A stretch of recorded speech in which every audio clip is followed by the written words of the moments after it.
Sí se escuchó.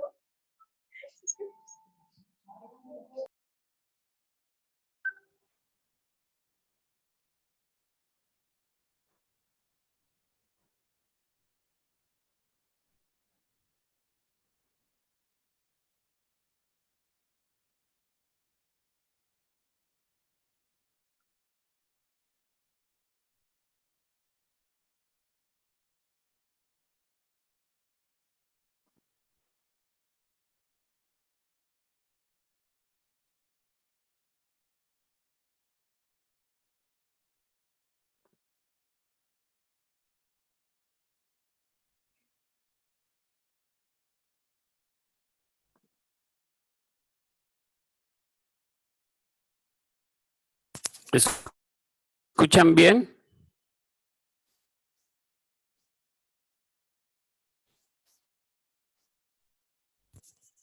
¿Y ven la pantalla?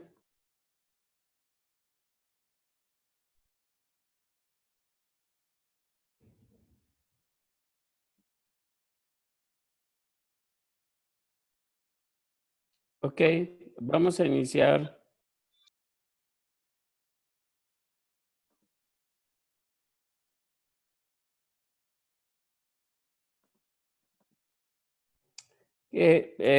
Lo que vamos a tratar es el diagnóstico espirométrico de EPOC, pero primordialmente porque se tienen que ir por el criterio diagnóstico de menos del límite inferior de la normalidad y no tanto el criterio Gold. Gold se ha aferrado a su criterio de un F1 FBC menos de 0.7, siempre postbroncodilatador. Entonces, el punto importante es que nos vamos a centrar en la espirometría, pero el diagnóstico de POC, según Gold y según quien quieran, implica una obstrucción postbroncodilatador, que es de lo que vamos a hablar ahora. ¿Cómo se diagnostica obstrucción? Más una exposición significativa. En las dos últimas pláticas hemos hablado de exposiciones significativas, primordialmente el tabaco. Entonces, cuando yo estuve en la residencia nos decían 30 paquetes año para que puedan considerar que el tabaquismo es un factor importante para el EPOC de este paciente. En estudios epidemiológicos se ve que el riesgo no tiene que ser con un tabaquismo tan intenso. Puede ser perfectamente identificable, pero estamos hablando de poblaciones grandes. Cuando ustedes están frente a un paciente y tiene obstrucción y ustedes quieren atribuírselo al tabaquismo, de preferencia, sí tiene que ser una exposición. De suerte que alguien que se ha fumado 2, 3 cigarrillos en la vida y tiene POC o tiene obstrucción, pues no se lo pueden atribuir. Entonces, no es lo mismo EPOC que obstrucción postbroncodilatador. EPOC implica una enfermedad asociada a exposición a humos o sustancias tóxicas. Y obstrucción puede ser en alguien que está fumando o alguien que tiene cualquier problema de salud. Por ejemplo, la tuberculosis se asocia a obstrucción postbroncodilatador, pero es tuberculosis, ese no es EPOC. Tiene obstrucción postbroncodilatador, pero es tuberculosis, secuelas de tuberculosis. Ok, entonces vamos a hablar un poco sobre subdiagnóstico y sobre diagnóstico, los criterios y por qué el límite inferior de la normalidad es menor. Y como habíamos comentado, el el postbroncodilatador es indispensable. Y este punto lo que trata pues es la necesidad de que haya una exposición significativa para que se complete el diagnóstico de EPOC. Una cosa es obstrucción, otra cosa es EPOC.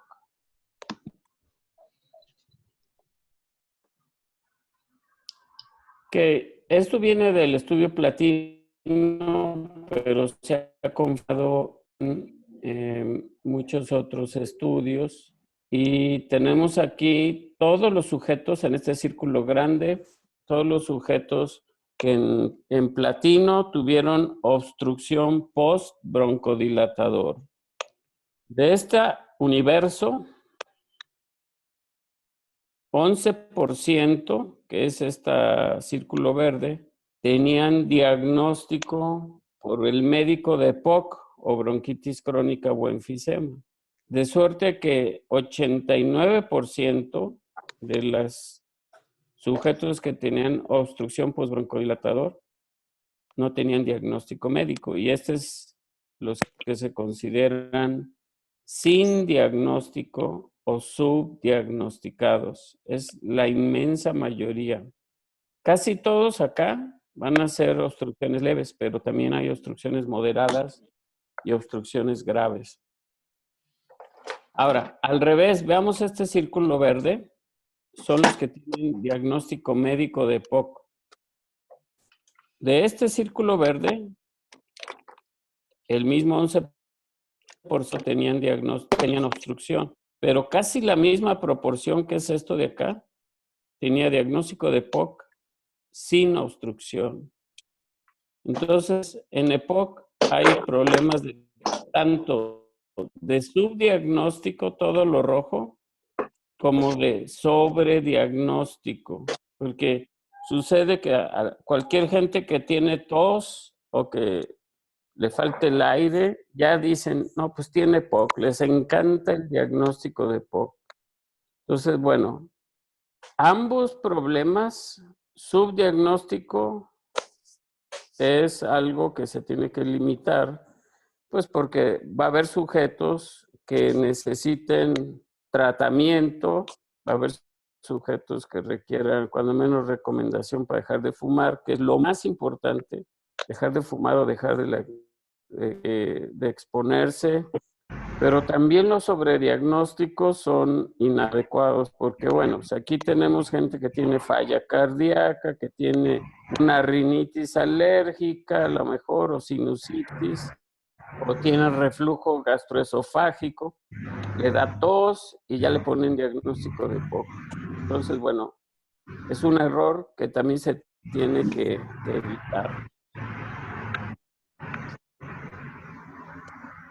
Aquí tenemos sujetos sanos del estudio de platino, que es de base poblacional.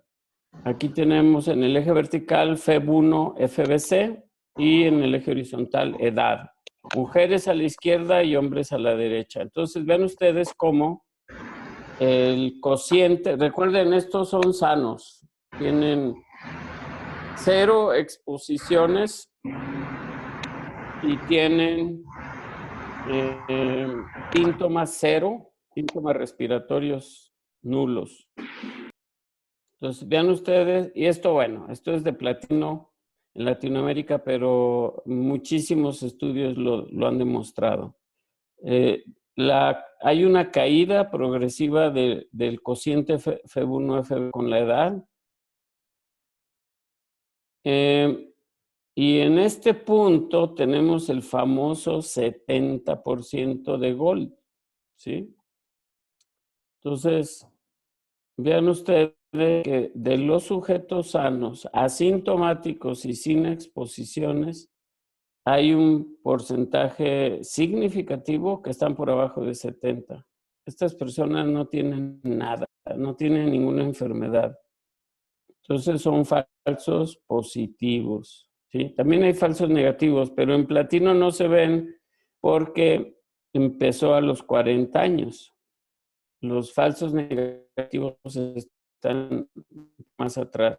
Ahorita, pero el asunto es que si uno no ajusta por la edad, se van generando falsos positivos, son los que están abajo de la raya esta, y cada vez son más conforme avanza la edad. La tasa de falsos positivos aumenta con la edad. Si se usa el criterio Gold. Okay, aquí tenemos la misma población que vieron en la anterior separada por sexo, pero aquí no, aquí toda revuelta. Y aquí tenemos 3 grupos. En platino de 40 para arriba, pero ahorita les voy a mostrar una población que abarca desde edades más tempranas. En negro están los sujetos que salen normales por cualquiera de los 2 criterios. ¿Podrían cerrar su micrófono, por favor? Entonces, los puntos negros son los sujetos arriba de 0.7 y arriba del límite inferior de la normalidad. Son sanos, más bien, no obstruidos por los 2 criterios. En rojo, las cruces rojas están obstruidos bajo cualquiera de los 2 criterios también. Están abajo, todos están abajo de 0.7, abajo de esta raya, pero también abajo del límite inferior de la normalidad. El límite está más o menos en esta raya. Va cayendo con la edad, que es lo que se ve en la población sana, va cayendo. Y los puntos verdes les vamos a llamar discordantes. Discordantes quiere decir que están abajo de 0.7, pero arriba del límite inferior de la normalidad. Entonces, los discordantes, como vimos desde las diapositivas anteriores, se van incrementando con la edad.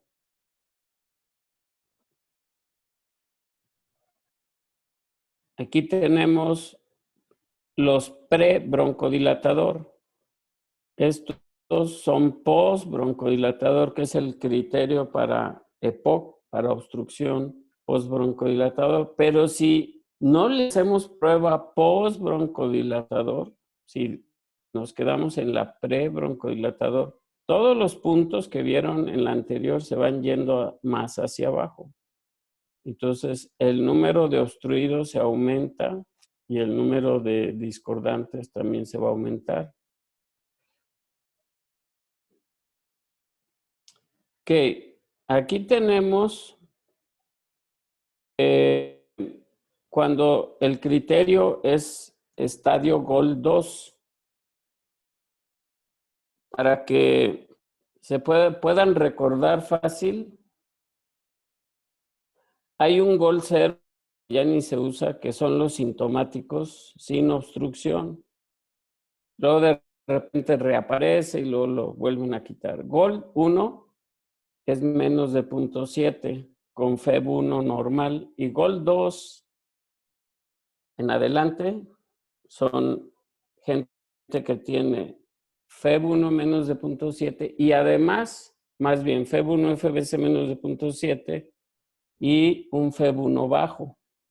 Entonces, estos tienen un FEB 1 bajo, aparte del cociente bajo en 0.7. Los puntos verdes son los que son discordantes. Entonces, si se fijan, este número de puntos, si nos vamos hasta estadio 2, ya son muchos menores. Los discordantes van disminuyendo. Ok. Aquí tenemos una serie de condiciones asintomáticos sin exposiciones y acabamos en unos sujetos con una exposición muy alta, con tos y con flema, más de 30 paquetes año. Entonces, conforme se añaden síntomas o conforme se añade tabaquismo, cada vez más intenso, los sujetos normales van disminuyendo y los anormales van aumentando. Algo bastante predecible, pero bueno, por eso en alguna espirometría se dejan a sujetos con un tabaquismo muy intenso, porque da anormalidad en la mayoría o en un porcentaje muy alto. En este caso, 40% ya sale anormal, mientras que normalmente, pues, van a salir normales un 5%, una cosa así. Entonces, si ponemos como criterio 30 paquetes año para hacerle espirometría, va a ser muy costo efectivo, pero vamos a perder algunos pacientes. Okay. Entonces, ¿qué es lo que sucede con los diferentes criterios espirométricos? Y aquí lo que van a ver es qué implica usar el criterio GOLD. Aquí tenemos en la línea azul cuál es la prevalencia de obstrucción por el criterio GOLD en función de la edad. Aquí están las diferentes edades. Entonces vemos cómo la prevalencia de obstruido se va yendo hacia arriba conforme avanza la edad. En mayores de 70 años, que cada vez hay más, con el criterio GOLD tenemos 35% de obstruidos en la población general, en la población general de 40 o más años. 1 de cada 3 cumpliría criterio de POC en los mayores de 70.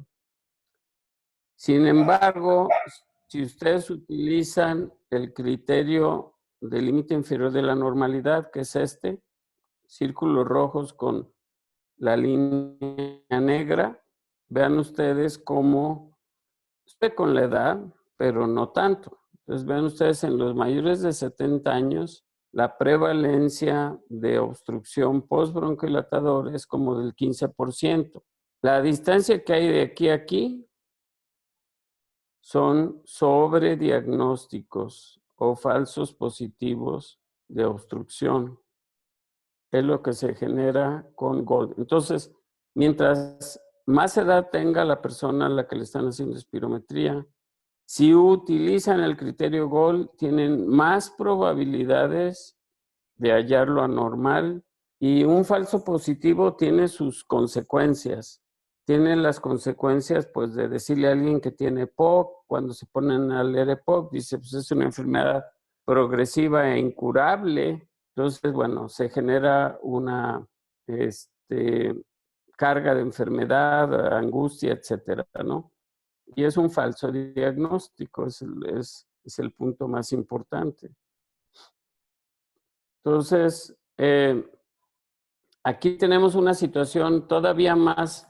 En la previa eran todas las personas de platino, estaban revueltos los enfermos con los no enfermos. Pero en esta gráfica, que es como la anterior, tenemos solamente sanos, ¿sí?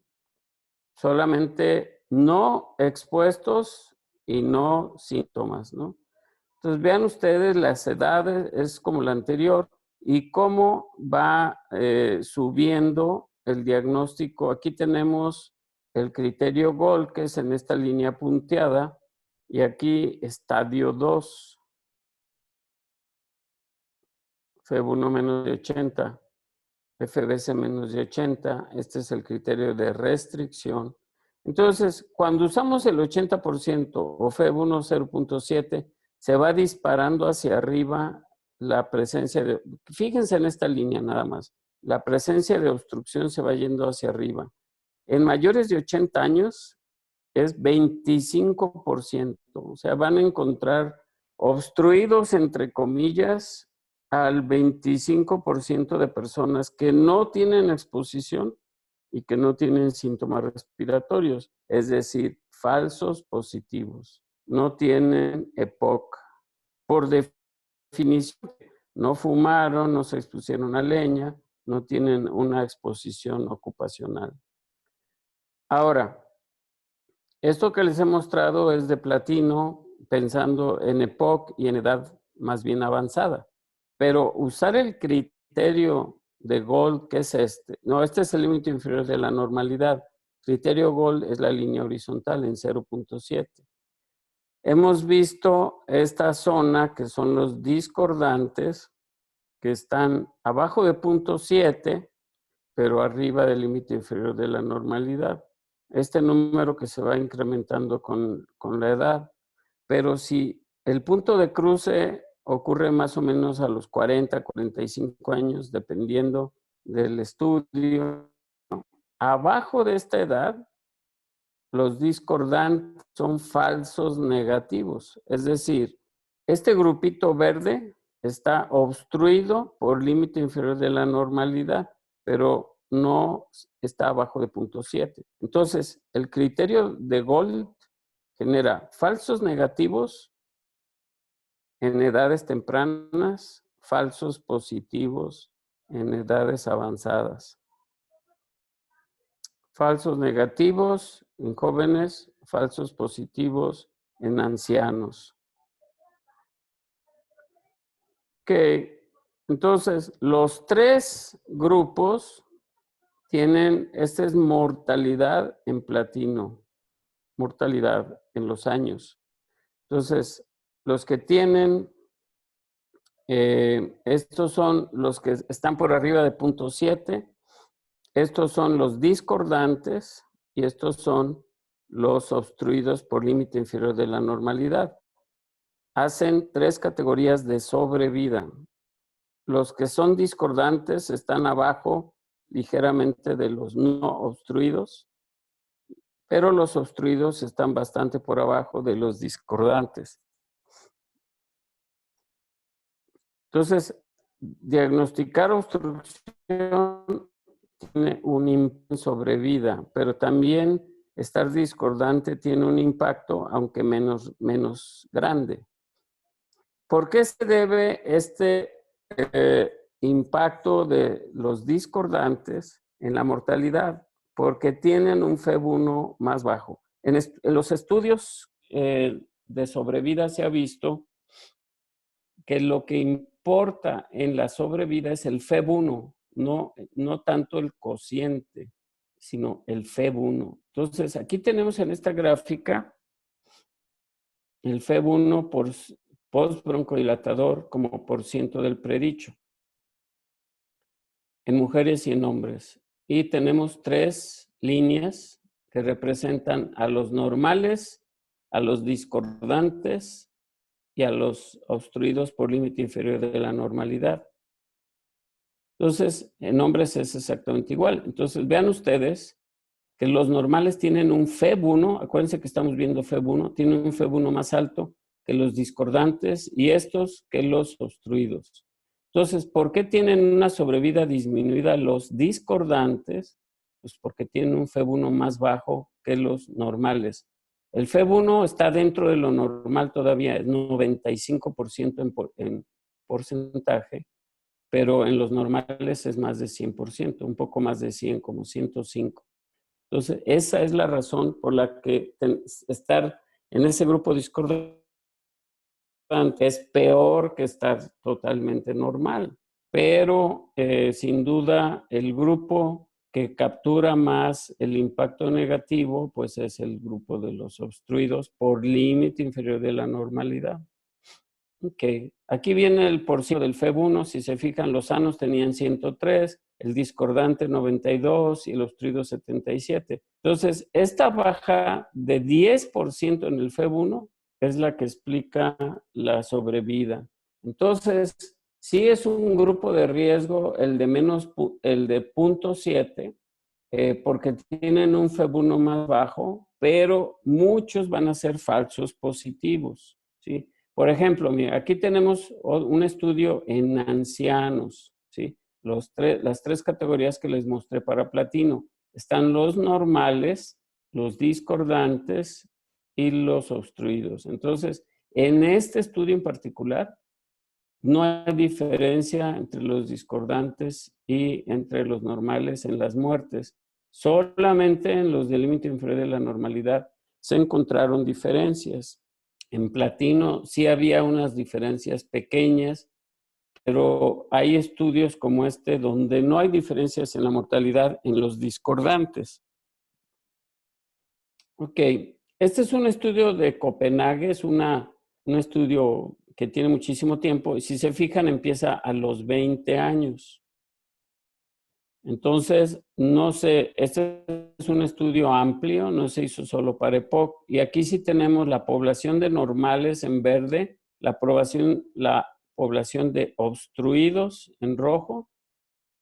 En azul son los discordantes como falsos positivos. Si se fijan, empiezan como a los 50 años. Y en anaranjado tenemos personas más jóvenes que están obstruidos por límite inferior de la normalidad. Son los discordantes en jóvenes. Que les decía que arriba de 0.7 hay obstrucción. En esta gráfica se los mostré. En las personas más jóvenes, el límite inferior de la normalidad va arriba de 0.7 y se genera este triángulo verde. Y aquí se demuestra en esta corte. Es este grupo anaranjado. Entonces, aquí tenemos falsos negativos, falsos positivos. Y en este estudio se demuestra que los discordantes, es decir, los que tienen obstrucción por límite inferior en jóvenes, pero están arriba de 0.7, desarrollan con el tiempo más neumonía, más falla cardíaca y mortalidad, tienen más mortalidad. Entonces, es un grupo de riesgo, ese grupo que no detecta el criterio GOLD. Este es del estudio platino y vean ustedes, este es el grupo control, no tiene obstrucción. Este es el GOLD 1. Y acá estamos los restrictivos tienen un incremento en mortalidad 2.1 veces. GOLD 2.4 también 2 veces más. Pero el de que tiene obstrucción leve, que no tiene el FEB1 bajo, FEB1 bajo, solo el cociente bajo, tiene un impacto bastante limitado en la mortalidad. Ok, otra cosa importante es que poner límites, ya sea o el 80% o 70%, digo, ese criterio es terrible, ¿no? Pero cualquier punto de corte arbitrario que ustedes escogen, por ejemplo, esta es mortalidad, HR es hazard ratio, y acá tenemos el FEB1. Entonces vean ustedes que es una línea continua, no tiene un brinco que digamos abajo de 1, 2 o del número que ustedes quieran empieza a empeorar la mortalidad. Es una línea continua. Conforme baja el FEB1, aunque esté por arriba del normal, conforme baja el riesgo de mortalidad va también bajando. Entonces, es un marcador.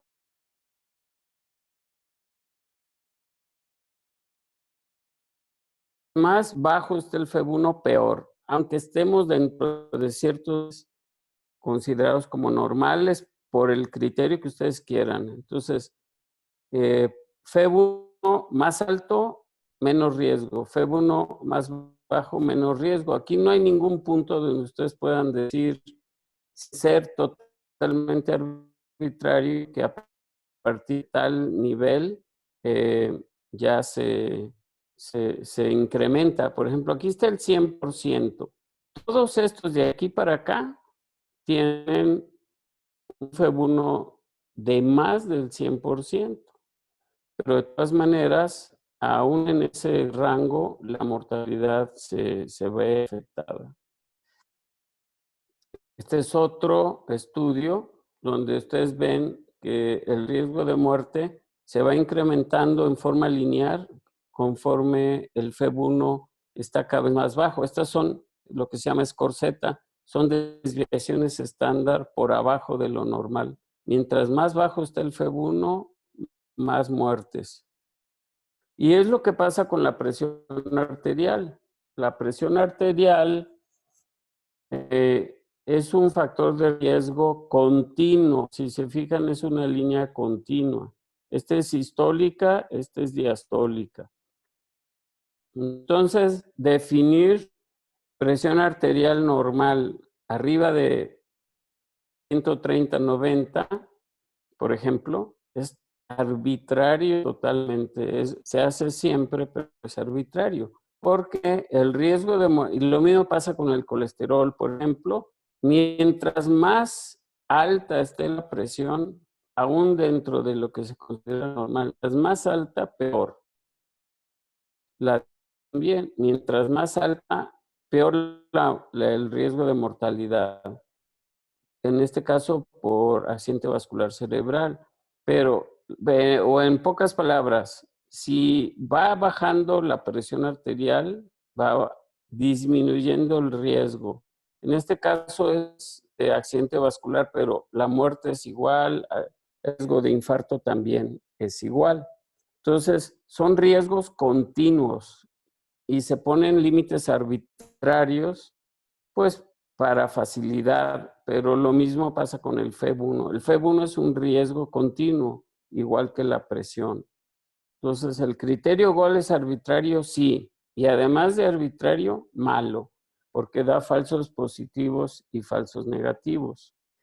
Y en jóvenes sigue siendo arbitrario, pero y sigue siendo malo. El límite inferior de la normalidad ¿es arbitrario? Sí es arbitrario, porque ponemos un punto de corte en cierto punto, pero sí toma en cuenta el envejecimiento y genera menos falsos positivos y falsos negativos. Esa es la ventaja. Entonces aquí, por ejemplo, en esta diapositiva habla de que el FEV1 predice muerte prematura. Se ha demostrado, por ejemplo, en EPOC ampliamente, ustedes van a ver cientos de gráficas de ese tipo, pero también en cáncer de pulmón, en enfermedad coronaria, en EBC. También nos ayuda mucho a identificar el EPOC no diagnosticado y se ha discutido mucho por qué el FEV1 es un predictor amplio de muerte. También detecta deterioro cardiovascular, falla cardíaca izquierda, etc. No es solo un predictor de enfermedad respiratoria o de EPOC, es un predictor amplio de sobrevida, de muerte, de salud. ¿Por qué sucede? Bueno, pues hay hipótesis por aquí y por allá. Inflamación sistémica, es decir, puede ser que el FEV1 sea un marcador de inflamación sistémica que generó un crecimiento en el aparato respiratorio y por lo tanto una persona que ha estado expuesto a algún factor de riesgo pasivo, etcétera, tuvo un crecimiento pulmonar bajo, pero que es paralelo a ese deterioro o ese crecimiento insuficiente a un crecimiento incompleto del aparato cardiovascular o una facilidad para hacer obesidad, hipertensión. La otra es que identifique el envejecimiento de una manera pues bastante clara y detallada. Bueno, algo muy importante también es que el patrón restrictivo, por ejemplo, ¿cómo se define el patrón restrictivo en una espirometría? En una espirometría estamos hablando, no por TLC o por capacidad pulmonar total, pues una capacidad vital baja, abajo del límite inferior de la normalidad o abajo del 80% en algunos estudios, ¿no? Entonces, vean, patrón restrictivo, obstructivo y normal. ¿De qué estamos hablando aquí? De muertes cardiovasculares a 10 años. Entonces, un patrón obstructivo que aumenta el riesgo de muerte cardiovascular, un patrón restrictivo todavía más. Es lo mismo que estamos viendo en la diapositiva anterior. Otro efecto, falla cardíaca. Tenemos tiempo en años aquí. incidencia de falla cardíaca en el eje vertical. Y acá tenemos FEV1, cómo predice falla cardíaca en la de arriba, y capacidad vital, cómo predice falla cardíaca. Entonces, mientras más bajo está la capacidad vital, es hacia arriba más bajo, más riesgo de falla cardíaca. En azul están los anormales, en azul están los que tienen FEV1 anormal, son los que tienen más riesgo de falla cardíaca. Evento cardiovascular mayor, ¿sí? Por categoría Gold. Entonces, el 1 no tuvo mayor impacto, pero ya Gold 2, de nuevo, significa FEV1 bajo, y 1 es lo que predice algo malo. No el cociente se usa para diagnosticar obstrucción. Lo que se usa para pronóstico es el FEV1, como viene aquí. Entonces, más bajo FEV1, más riesgo de enfermedad cardiovascular mayor. Aquí, hemorragia subaracnoidea también. FEV1 más bajo, más riesgo de hemorragia subaracnoidea. Aquí tenemos, no alcanzo a ver, cáncer de pulmón. Mi función pulmonar está más baja. El riesgo de desarrollar cáncer de pulmón es mayor, arriba de 1. Es un metaanálisis de muchos estudios. Aquí tenemos cáncer de pulmón de nuevo. Entonces vemos que mientras el FEV1 está más bajo, a la izquierda, el riesgo de cáncer es mayor. De nuevo, gente que dejó de fumar o intermitentes, vemos que mientras más bajo el FEV1, el riesgo de cáncer está aumentando. Que esta me la voy a brincar para acortar un poco el tiempo. Entonces, hay pocos ensayos en el leve y muchos de los pacientes que se utilizan para ensayos siguen fumando. La intervención más importante en EPOC es dejar de fumar. Si la persona sigue fumando, se va a seguir deteriorando por más broncodilatadores que le den. Entonces, tienen que dejar de fumar. Vean un ensayo clínico que prueba broncodilatadores en 841 enfermos con tiotropio versus placebo. Ya desde la descripción de las personas, 40% fumando activamente y le van a dar drogas sofisticadas por vía inhalada. ¿Qué pasó con las estrategias para dejar de fumar? Ni siquiera se mencionan. Pero básicamente todo lo que se conoce de tratamiento de POC es para estadios de 2 para arriba. En estadio 1, acuérdense que el estadio 1 no tiene el FEV1 bajo, tiene FEV1 normal. Entonces, en este estudio, que es de los poquísimos que hay en estadios 1 y 2, el tiotropio mejora la función.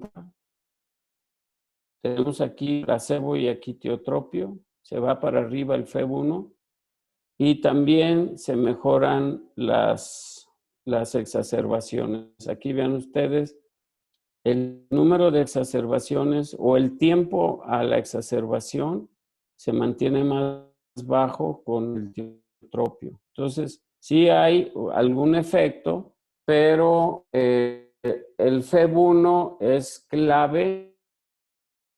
Los ensayos registraron estadio 2, o sea, FEV1 bajo. ¿Por qué? Pues porque es el que predice todos los efectos adversos, ¿no? Sobrevida, eventos cardiovasculares, cáncer, EPOC, no se diga, etcétera, ¿no? Ahora, Gold el Comité Gold ha sostenido en regar su criterio de punto 7, porque dice que es un criterio fácil de recordar y que las personas abajo de punto 7 sí tienen mayor riesgo a la salud, lo cual es cierto y yo se los mostré.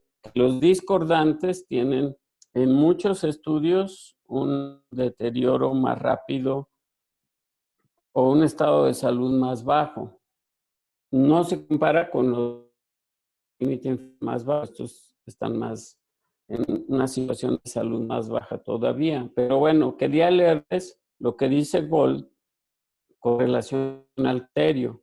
Entonces dice aquí, el cociente fijo, que es el punto 7, como definición de limitación del flujo aéreo, puede resultar en un diagnóstico de POC más frecuente en los ancianos y menos frecuente en menores de 45 años. Es lo que les decía, los discordantes ancianos y jóvenes. Estos son falsos positivos y estos son falsos negativos. Esos hay que tener mucho cuidado. Digamos, tienen una persona de más de 70 años con un FEV1, FBC de menos de 0.7, pero no fumó y está sano, obviamente, pues lo más probable es que no tenga nada y que sea un error del famoso 0.7. Mejor hacer límite inferior de la normalidad.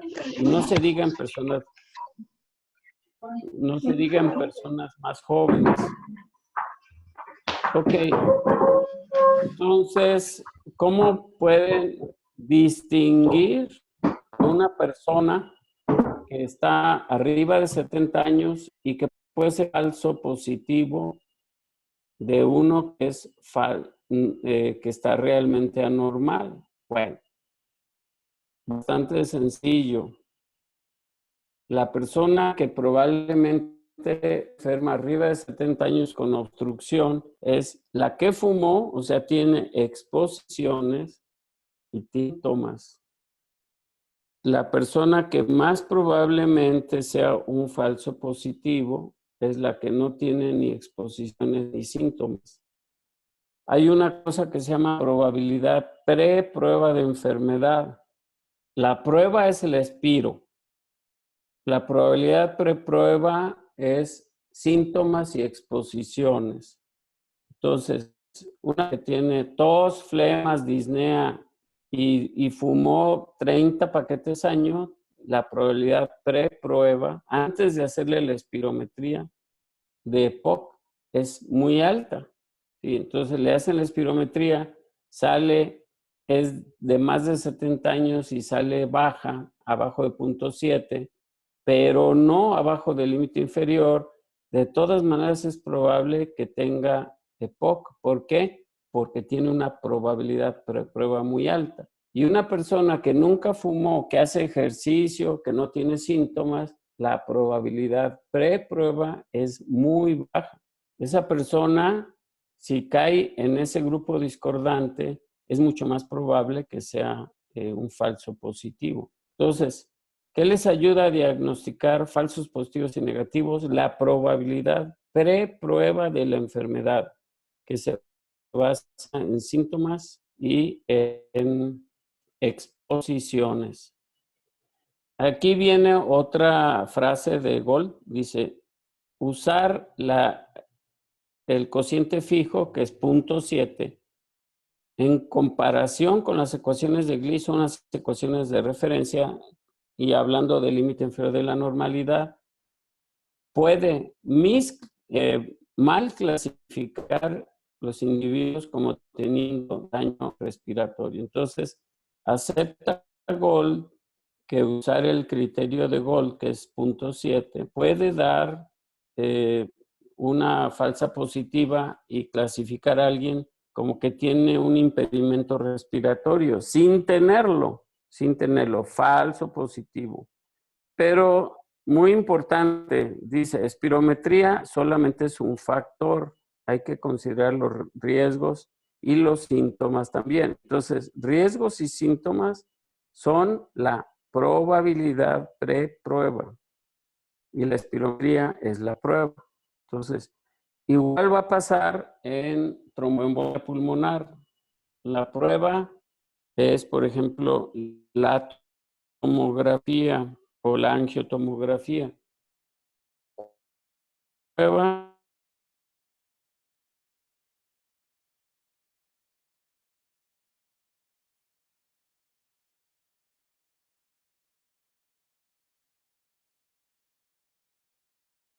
Entonces, si es una persona que tiene cáncer activo, ya tuvo trombosis, pues la probabilidad preprueba es muy alta. En cambio, una persona o un viaje prolongado, por ejemplo, o el uso de anticonceptivos, hormonales. Entonces, una serie de circunstancias, o tener lupus eritematoso, por ejemplo, o policitemia, qué sé yo. Entonces, todo eso incrementa la probabilidad preprueba. Pueden usar un indicador de los clínicos porque probabilidad prueba. Viaje prolongado, mayor probabilidad. Trombosis previa, todo eso hace la probabilidad prueba y la angiotomografía se va a interpretar basada en la probabilidad prueba. Igual la espirometría. La espirometría es un factor y la otra es la probabilidad pre-espirometría de tener riesgos y síntomas. Okay, entonces, las conclusiones es que sin duda el criterio de Gold define a un grupo de riesgo, pero no se compara el riesgo con el que se tiene con límite inferior de normalidad. También en las personas más jóvenes genera falsos negativos. Entonces, son falsos positivos de obstrucción en ancianos y falsos jóvenes. Por otro lado, se generan muchos más enfermos. ¿Se acuerdan de una gráfica donde el criterio Gold daba 35% de obstruidos en gente de 70 o más años? Es un porcentaje increíble, digamos. Nadie se lo traga eso, que 30% tenga EPOC y 25% en gentes sin exposiciones. Es increíble. Es decir, no tiene síntomas, no tiene exposiciones, pero 1 de cada 4 va a tener EPOC. De una manera, el problema es el criterio, ¿sí? Entonces, puede hacerse más preciso con límite inferior de la normalidad. El estadio 1 tiene poco impacto, ¿sí? Poco impacto en la salud. ¿Qué? Bueno, pues en una medida porque no tienen el FEB1 bajo. EPOC real, se puede decir, es a partir del estadio 2 o cuando se utiliza el límite inferior de la normalidad. Entonces, con FEB1 bajo ya es más significativo el EPOC. GOL 2 ya es EPOC para fines prácticos. Hay grupos que ya no reportan GOL 1, solo de 2 para arriba, o bien el límite inferior de la normalidad. Y la otra cosa que les revisé por un buen rato es que la espiro baja, FEB1 bajo en particular, pero FBC baja por el patrón restrictivo, predice un montón de eventos adversos a la salud, predice muerte, predice POC, predice daño cardiovascular, predice alteración metabólica, predice obesidad, predice cáncer. Entonces, es un indicador general de salud y todo debería tener una espirometría desde este punto de vista, ¿no? Hay indicaciones mucho más precisas, pero en realidad la espirometría tiene una utilidad amplia para el indicador de salud, ¿sí? Entonces, con esto termino. Les agradezco mucho su atención y vamos a dar espacio para alguna pregunta si es que alguien la tiene.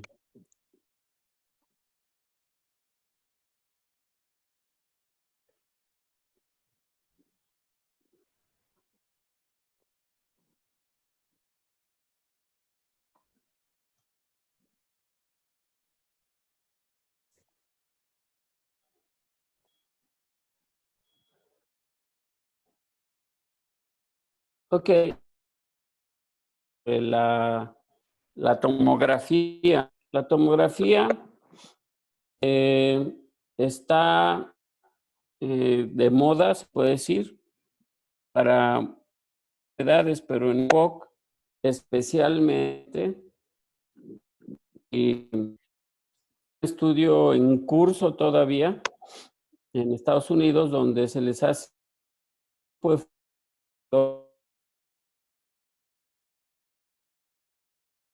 fotografías, aparte de espirometría, otras pruebas genéticas. Se llama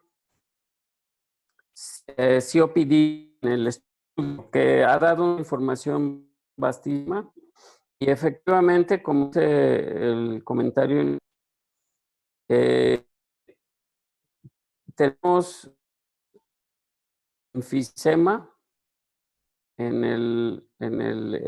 la tomografía con función pulmonar espirométrica normal. Cierto, esto ya se sabía desde hace mucho. Hay estudios de patología, por ejemplo, patólogo que les hacía un estudio de enfisema, de gravedad de enfisema, y llegaba a ver enfisemas graves desde el punto de la patología en persona, función pulmonar, no quiere, espirometría normal no quiere decir que tengan función normal. Es algo que no se tiene que confundir, que las personas pueden tener espiro normal, volúmenes también pueden estar anormales, difusión de monóxido. Entonces, la función pulmonar no se reduce a la espirometría. Entonces, esas personas que tienen enfisema, sobre todo fuerte, es difícil que las pruebas puedan salir dentro del límite normal en espirometría, pero no necesariamente en todas las pruebas. Entonces, lo que en el chat tener como significa eso, todas las van a salir normales, pudiera salir mal alguna o la espirón o la ejercicio bajo. Y la otra cosa, pues, imagínense a alguien que empezó su época de fumador con 7% de FEB1 y luego fumó y le empieza a bajar, llega a 100%, si le hacen en ese momento una espirometría, está normal, pero ya perdió 20% de función. Puede llegar hasta 80%, la van a seguir interpretando como normal, pero ya perdió 40%. Entonces, expiro normal, definitivamente sí, pero lo que no sabemos es con cuánto partió al terminar su crecimiento pulmonar. Puede ser que ya haya perdido mucha función. ¿Y por qué sucede esto? Bueno, pues son dos métodos totalmente diferentes. Uno ve la anatomía y otro ve la función. ¿Va a haber correlación? Sí, va a haber correlación, pero como uno quisiera, ¿no? A lo que digo es que se tienen que combinar, ¿de acuerdo? O sea, se va a convertir en un método contrario. No se trata de sustituir la espirometría con la tomografía. ¿Alguna otra cosa?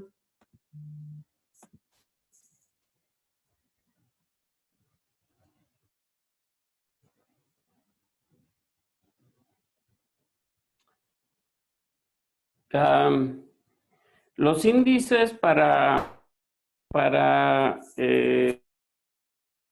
igual, bueno, para contaminación sí.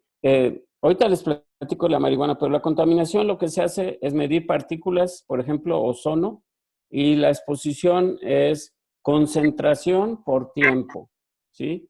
se puede asignar y se ha demostrado en varios estudios que el diagnóstico de POC es más frecuente en zonas más contaminadas, de suerte que ya se considera un factor de riesgo para POC, no se diga para caída de la función pulmonar. Entonces, la contaminación de las ciudades y también la contaminación de leña es un factor identificado. La marihuana, hay más dudas porque en términos generales la exposición es menos intensa que la de un fumador. Un fumador se puede fumar 20 cigarrillos al día, 40, 60. Eso no sucede con la marihuana. Ahora, ¿la marihuana es un factor de riesgo para EPOC? Sí es un factor de riesgo. Casi todos que también fuman cigarrillos, cosas. Entonces, es raro. Nosotros tenemos un estudio que está ahorita atorado por ahí, pero casi todos los fumadores de marihuana fumaban cigarrillos también. Entonces, es un factor indicador de exposiciones variadas, no solo marihuana.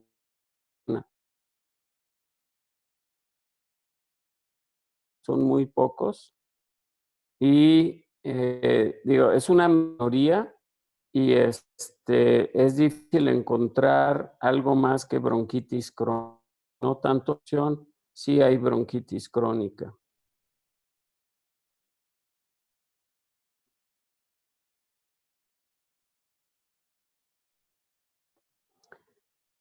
La ausencia de pues, medicamentos. La ausencia de síntomas es complicada porque, por ejemplo, alguien puede ser que no se queje de nada, pero está obstruido y le dan un broncodilatador y se siente mucho mejor, puede hacer más ejercicio. Entonces, esa persona en realidad sí tenía síntomas o mejoró el estado de salud con el broncodilatador. Entonces, hay que cuidar de ocasiones que hubieran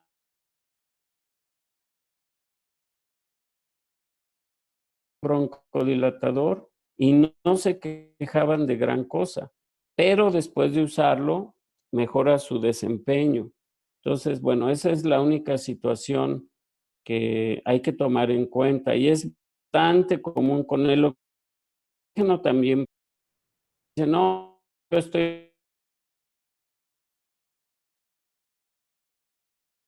bajan molestias que ellos no conocían. ¿Alguna otra cosa?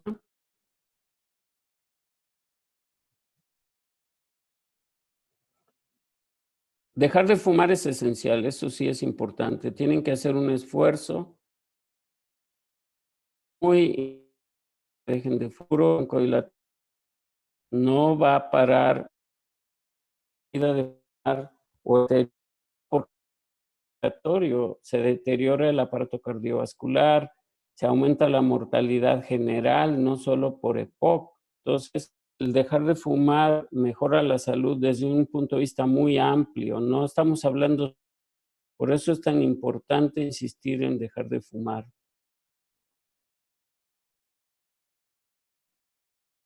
Muy bien, joven. Pues se ve que ya se cansaron, ya no tienen preguntas o les avisamos de la próxima. Hasta luego, que la pasen bien.